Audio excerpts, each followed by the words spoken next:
and see just how vulnerability is how we connect. It can bring our teams together. It can help us be more open and talk more openly about our challenges, problem solve together, and be more productive because we're not spending so much energy hiding pieces of ourselves or trying to overcompensate at work to pretend everything is great when it's not. Welcome to Engage Presents. I'm Engage co-founder and president Jake Olson. In this interview series, I ask Engage talent the most common questions we hear from event planners to help you get to know them and their stories in 15 minutes or less. Thanks for listening.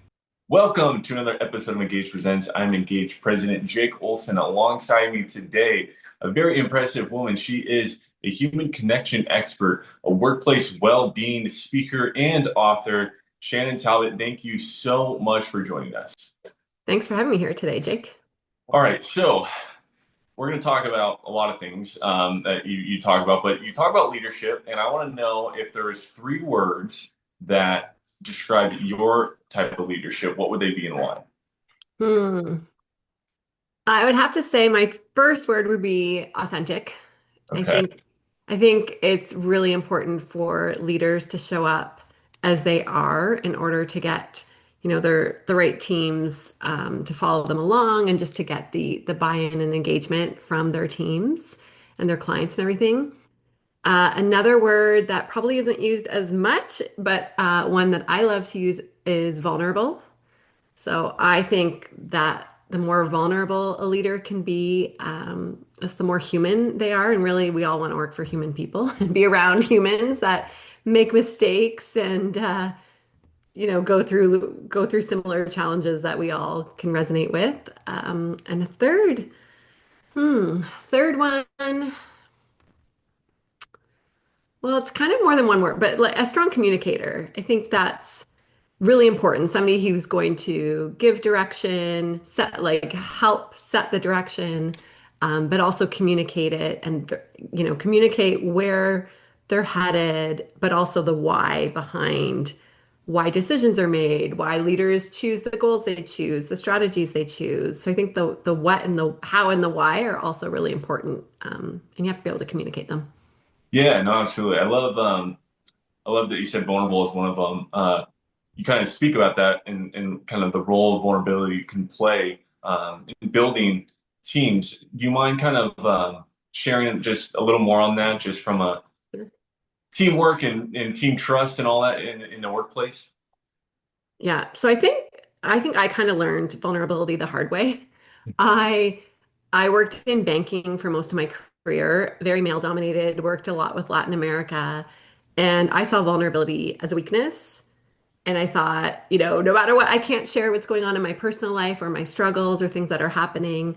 Uh, a story I recently shared, I actually, rather than tell my boss I was struggling to get pregnant, I actually switched companies because I thought it was too vulnerable to go Oh, to him and share what was going on, which is wild to now look back at that and see that.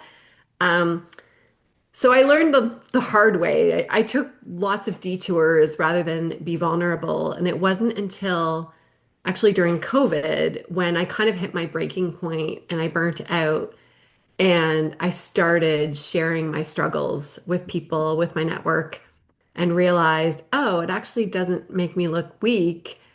It actually makes me look more human. And as a result, my team started opening up more to me, sharing their struggles.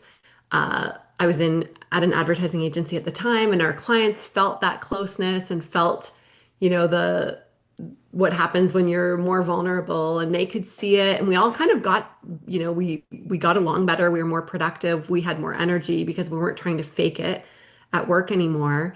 And now I've been doing my role for 5 years now, and I have like the complete joy of seeing the transformation happen in leaders when they do test out that vulnerability. And for some people, it's easy. For others, it's like they have to start really small and see just how vulnerability is how we connect. It can bring our teams together.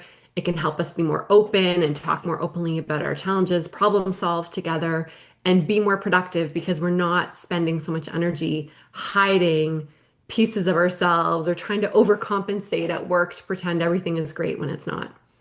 that's an awesome testimony to it's a courage right there. It definitely takes that. So kudos to you. I think this probably is one of your most popular topics, and that's burnout. Many leaders try to kind of manage that. Can you tell us kind of what lessons do you have for leaders who are struggling with teams? How to identify it, how to deal with it, all that stuff. Sure. So I think it can show up in a couple of different ways. The Gallup surveys are showing that teams are becoming more disengaged in the workplace.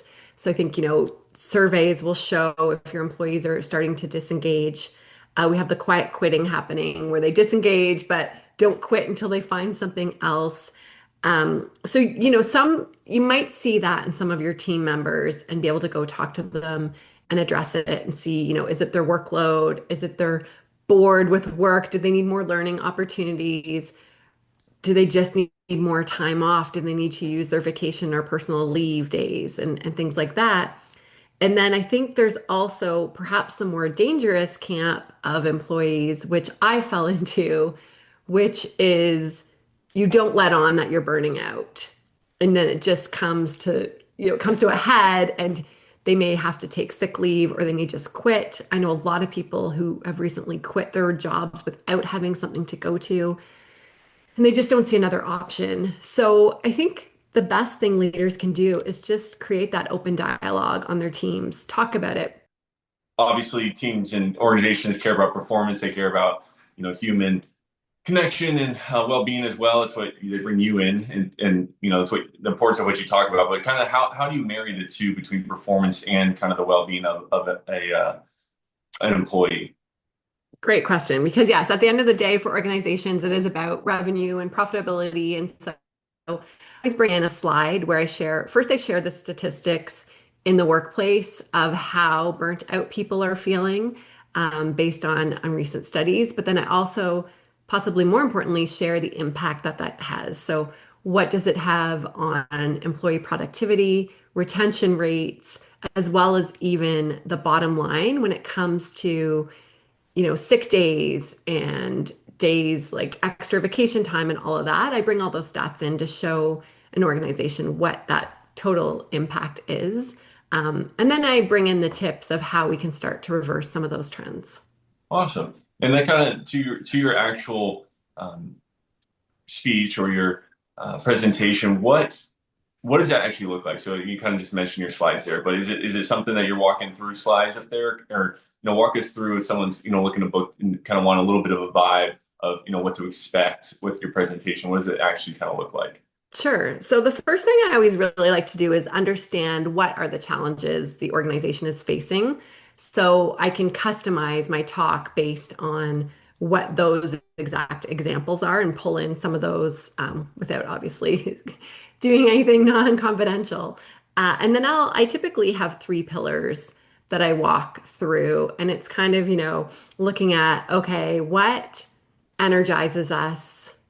What drains us, and then what keeps us going. So I look at different types of energy, not woo energy, but our mental energy, physical energy, emotional energy, and the different types of energy and well-being. Go through all those aspects.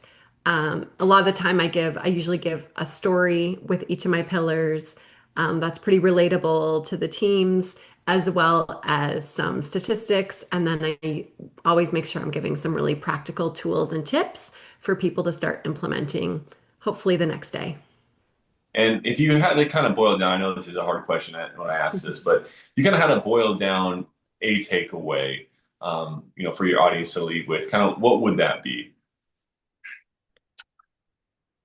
I like to ask kind of thought-provoking questions in all of my talks. I think sometimes the most impactful thing that we can do is think about a question that maybe we'd never thought about or one we've been avoiding. So I usually leave the audience with a question for them to take away and think about. And, if, for example, for a burnout talk, it could be, you know, who in your life might be suffering because you're not at your best. right? So we tend to do things more for people we love and it comes back to kind of our personal life and values. So I find being able to tie back the reasons for change because anything I talk about is a lot of it's habit change, right? Which is really hard. We have to have a strong reason behind wanting to make the change. So tying that back to whether it's a personal goal they have to, I don't know, in my case, it was to be a better mom. That's why I didn't want to burn out. It could be that they want to be a better leader for their team or a better friend or whatever that is. Or it could be also more driven, in the workplace. Maybe they want a promotion or a salary raise, or they want to leave a bigger impact. So really finding out that reason for them to start to make those changes. That's those kind of what I do in my talks. Awesome, Shannon. Well, thank you so much for just the little bit of time and insight you've been able to give us today. If you want to check out Shannon's profile, obviously to book her, you can do that at letsengage.com. Shannon, keep up the great work. We appreciate you giving us just a little bit of the nuggets of what you present on. Thanks so much, Jake. This was a lot of fun. All right, stay tuned for more Engage Presents.